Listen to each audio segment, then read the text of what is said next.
ଗପ କହି କହି ଲକ୍ଷେ ଜନକୁ ଆଣି ମୋ ହାତେ ଧରେଇ ଦଉ।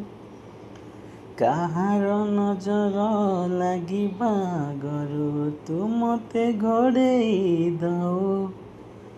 କଳା କାହ୍ନୁ ମୁଁ ତୋର, ତୁ ଯଶୋଦା ପରି ମା ମୋର।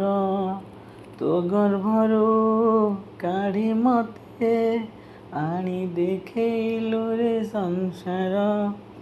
ତୋ ହାତ ମୋ ମଥାରେ ରହିଥିଲେ, ପାଦ ଧୂଳି ତୋର ନଉଥିଲେ, ମୁଁ କିଛି ଖୋଜିବିନି।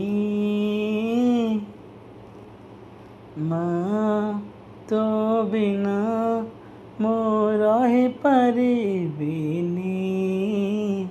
ମା ତୋ ବିନା ମୁଁ ରହିପାରିବିନି।